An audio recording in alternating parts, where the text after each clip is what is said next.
श्री स्वामी समर्थ मित्रांनो, अमावस्या तिथी ही दर महिन्याला येते, परंतु सोमवारी येणाऱ्या अमावस्येला सोमवती अमावस्या असे म्हणतात. दर अमावस्येला पितरांची पूजा करावी असे आपले धर्मशास्त्र सांगते. पण आपणास दर महिन्याला पितरांची पूजा करणे शक्य नसेल तर किमान सोमवती अमावस्येला पितरांची पूजा अवश्य केली पाहिजे असे आपले शास्त्र सांगते. मार्गशीर्षमधील अमावस्या ही 2024 मधील शेवटची अमावस्या असणार आहे. अमावस्या तिथी ही 29 डिसेंबरला रविवारी पहाटे 4:01 सुरू होणार आहे आणि 30 डिसेंबरला सोमवारी पहाटे 3:56 समाप्त होणार आहे. उदय तिथीनुसार ही अमावस्या 30 डिसेंबर रोजी सोमवारी असणार आहे. अमावस्या जेव्हा सोमवारी येते तेव्हा त्या अमावस्येला सोमवती अमावस्या असे म्हणतात. सोमवती अमावस्येला अनन्यसाधारण असं महत्त्व असतं. या दिवशी श्रीहरी विष्णू माता लक्ष्मीसोबत शिवशंकराची सुद्धा पूजा केली जाते. मित्रांनो, मार्गशीर्ष महिन्याचा सोमवती अमावस्येच्या दिवशी करायचा एक अत्यंत प्रभावी उपाय आपण आजच्या या व्हिडिओमध्ये पाहणार आहोत. 3 लवंगांचा हा उपाय भगवान श्रीहरी विष्णूंच्या आशीर्वादाने तुमच्या जीवनातील सर्व अडचणी, कष्ट आणि समस्यांवर सहज मार्ग दाखवेल. यामुळे तुमच्या मनोकामना पूर्ण होऊन घरात आनंद, समृद्धी आणि सुखाचा वर्षाव होईल. मित्रांनो, या महिन्यातील अमावस्या सोमवारी आल्यामुळे सोमवती अमावस्येचे महत्त्व अधिकच वाढले आहे. अशा सोमवती अमावस्येला 3 लवंगांचा हा उपाय अवश्य करा आणि तुमचे जीवन अधिक सुखमय बनवा. या व्हिडिओमध्ये आपण जाणून घेणार आहोत की हा उपाय कसा करायचा, केव्हा करायचा आणि करताना कोणत्या गोष्टींची काळजी घ्यायची. पण व्हिडिओमध्ये पुढे जाण्याआधी माझी तुम्हाला विनंती आहे की कृपया चॅनलवरती नवीन असाल तर चॅनलला नक्की सबस्क्राईब करा आणि व्हिडिओला एक लाईक करून कमेंटमध्ये जय माता लक्ष्मी नक्की लिहा. मित्रांनो, पाहण्यात आले आहे की काही वेळा मोठ्या पूजा, अर्चना किंवा अनुष्ठानांनीही ज्या मनोकामना पूर्ण होत नाहीत त्या एका छोट्याशा उपायाने पूर्ण होतात. मित्रांनो, हा उपाय अनेकांनी करून पाहिला आहे आणि त्यांना याचे सकारात्मक परिणाम मिळाले आहेत. जर तुम्हालाही हा उपाय करायचा असेल तर तो योग्य पद्धतीने समजून घ्या, ऐका आणि नंतरच करा. या उपायाने तुमच्या आयुष्यातील, तुमच्या घरातील सर्व समस्या, दुःख दूर होऊन न संपणाऱ्या समस्यांवर सहज मार्ग सापडतो. हे दोष कोणत्याही प्रकारचे असू शकतात, जसे की पितृदोष, मंगळदोष किंवा इतर काही कारणे. पण घाबरू नका. हा उपाय करताना तुम्हाला दोष शोधायची गरज नाही. फक्त श्रद्धेने आणि योग्य प्रकारे तो करा. मित्रांनो, हा उपाय 3 लवंगांचा आहे आणि प्रत्येक व्यक्ती तो करू शकतो.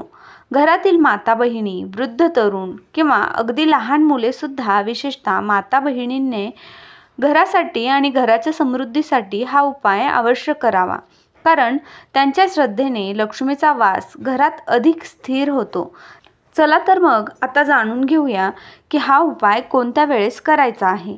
हा उपाय मुख्यतः संध्याकाळी प्रदोष काळात सायंकाळी 6 ते 7 या वेळेत करायचा आहे.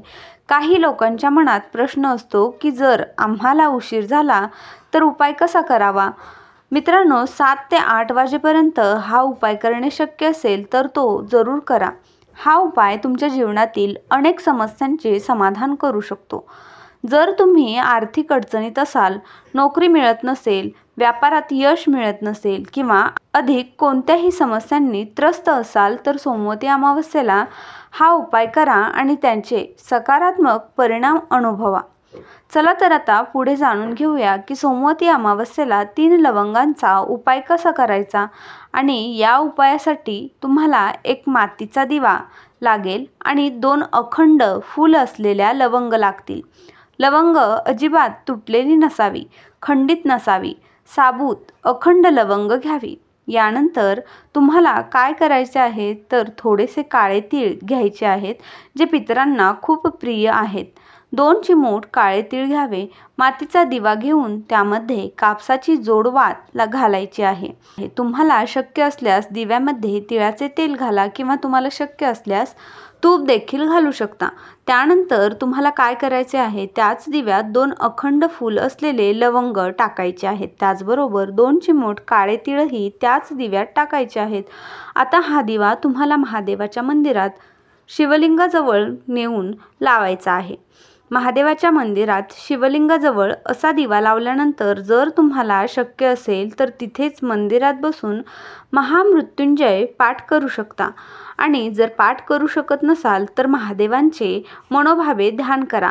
महादेवांकडे प्रार्थना करा की त्यांना सांगा तुमचे जे पितर रुसलेले आहेत ते प्रसन्न व्हावेत आणि तुमच्या जीवनातील सर्व संकटे, त्रास, धनाशी संबंधित, कर्जाशी संबंधित समस्या, घरातील क्लेश या साऱ्या गोष्टी आमच्या आयुष्यातून, आमच्या जीवनातून दूर करा आणि कधीही आमच्या जीवनात किंवा घरामध्ये पितृदोष येऊ नये. पितर नेहमी प्रसन्न राहावेत अशा प्रकारे प्रार्थना करा. तुम्हाला महादेवांना काय सांगायचे आहे ते सांगा. उपाय करून पहा आणि मग पहा तुमच्या जीवनातील दुःख कसे संपतात. तुमच्या घरात कधीही पितृदोष राहणार नाही. पितर नेहमी प्रसन्न राहतील. पितर रुसलेले असो किंवा नसो, तुम्ही हा उपाय करायलाच हवा. कारण जर पितर रुसलेले असतील तर ते प्रसन्न होतील आणि जर पितर रुसलेले नसतील तर ते कधीही तुमच्यावर रुसणार नाहीत. लवंग ही शिवशक्तीचे स्वरूप आहे. काळे तीळ पितरांना खूप प्रिय आहेत. काळे तीळ श्रीहरी विष्णूंशी देखील जोडलेले आहेत. काळे तीळ शनिदेवांशी देखील जोडलेले आहेत. त्यामुळे समजून घ्या की काळ्या तिळाचा कोणताही उपाय करताना आणि त्यात जर तुम्ही लवंग घेतली तर तो उपाय अधिक प्रभावी होतो. महादेव हे देवांचे देव आहेत आणि ज्यांच्यावर त्यांची कृपा होते त्यांचे काहीही वाईट होऊ शकत नाही. आणि तुम्हाला माहीतच असेल की महादेव फार लवकरच प्रसन्न होतात. नंबर 2, आता आपण दुसरा उपाय पाहूया. जर तुम्ही हा उपाय सोमवती अमावस्येला केलात तर समजा की पितृ तुमच्यावर कधीही नाराज होणार नाहीत आणि तुमचे भाग्य सूर्याप्रमाणे चमकू लागेल. प्रत्येक व्यक्तीला हवे असते की त्याला आपल्या जीवनात जास्तीत जास्त यश मिळावे, भरपूर पैसा मिळावा आणि तो आपल्या जीवनात पुढे जावा. त्याला कधीही पैशांची कमतरता भासू नये.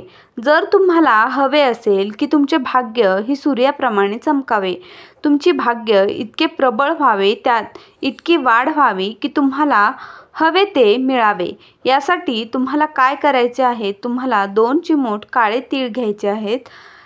काळे तीळ पितरांना खूप प्रिय असतात. काळे तीळ श्रीहरी विष्णूंशी देखील जोडलेले आहेत. आणि आता जो काळ्या तिळाचा उपाय सांगणार आहेत तो तुमचे भाग्य उजळण्याचे काम करेल. 2 चिमूट काळे तीळ आणि एका तांब्याचा कलश भरून पाणी घ्या आणि त्यामध्ये 2 चिमूट काळे तीळ टाका. आता हे पाणी तुम्हाला तुमच्या घराच्या छतावरून, गॅलरीतून किंवा अंगणातून सूर्य भगवानाला अर्घ्य द्यायचं आहे. आणि जर तुमच्या घराजवळ मंदिर असल्यास तर तिथे जाऊन अर्घ्य देऊ शकता. अन्यथा तुमच्या घरातूनच सूर्य भगवानाला अर्घ्य द्या. सोमवती अमावस्येच्या दिवशी जर तुम्ही थोडेसे काळे तीळ पाण्यात टाकून सूर्य भगवानाला अर्घ्य दिले तर तुमचे भाग्य सूर्याप्रमाणे चमकू लागते. तुमचे नाव संपूर्ण जगात होते. प्रत्येक व्यक्ती तुम्हाला ओळखतो. तुम्ही तुमच्या जीवनात खूप उंची गाठता आणि कधीही तुमच्या जीवनात धनाची कमतरता जाणवत नाही. म्हणून प्रयत्न करा हा उपाय नक्की करण्याचा. सूर्य भगवानाला तीळ टाकून अर्घ्य नक्की द्या. नंबर 3, आता पाहूया तिसरा उपाय कोणता. पहा, तुम्हाला सोमवती अमावस्येला गाईला काहीतरी नक्की खायला द्यायचे आहे आणि विशेष करून मार्गशीर्ष महिन्याच्या शेवटच्या दिवशी गाईला भाकरी, चपाती जे काही असेल ते द्यायला हवे. तुम्ही गाईला हिरवे गवत खायला घालू शकता, पोळी खाऊ घालू शकता किंवा गूळ देखील खाऊ घालू शकता. तुमच्याकडे जे शक्य होईल त्यातला एक हिस्सा गाईला नक्की काढा. तुम्हाला हे माहीतच असेल की गाईमध्ये 33 कोटी देवी देवतांचा वास असतो. तसेच पितरांचा वासही गायीमध्ये मानला जातो. म्हणूनच जर तुम्ही सोमवती अमावस्येला गायीची सेवा केली, तिला हिरवे गवत खाऊ घातले, गूळ खाऊ घातला, तर त्यामुळे तुमच्या जीवनातील निम्म्याहून अर्ध्या समस्या, दुःख दूर होतात. तुम्ही तुमच्या जीवनात नेहमी सुख आणि संपत्ती प्राप्त करतात. तुमच्या ज्या काही इच्छा असतात तर त्या फार लवकर पूर्ण होतात आणि कधीही तुम्हाला पितृदोष यामुळे जीवनात अडचणी किंवा समस्यांना सामोरे जावे लागत नाही. म्हणून प्रयत्न करा, सोमवती अमावस्येला गायीची सेवा करा, तिला हिरवे गवत खाऊ घाला किंवा तुमच्या घरी पोळी, पुरी जे काही बनवत असाल त्याचा पहिला हिस्सा गायीला खाऊ घाला. खरं तर तुम्हाला नेहमीच तुमच्या घरातून गायीला एक पोळी खाऊ घालायला हवी. त्यात गूळ ठेवून किंवा गोड पदार्थांसोबत पोळी गायीला खाऊ घाला. जर तुम्ही अमावस्येला माता लक्ष्मीसाठी खीर बनवली असेल तर खिरीसोबत पोळी गायीला खाऊ घालू शकता. असे केल्याने तुम्हाला कधीही पितृदोष लागणार नाही आणि पितृ नेहमी आशीर्वाद देऊनच निघून जातील. जर तुम्हाला आजचा हा माहितीपूर्ण व्हिडिओ आवडला असेल आणि तुमच्यासाठी थोडा जरी उपयुक्त ठरला असेल तर व्हिडिओला एक लाईक नक्की करा. तसेच तुम्ही चॅनलवरती नवीन असाल तर चॅनलला नक्की सबस्क्राईब करा. जास्तीत जास्त लोकांपर्यंत हा व्हिडिओ नक्की शेअर करा. धन्यवाद. श्री स्वामी समर्थ.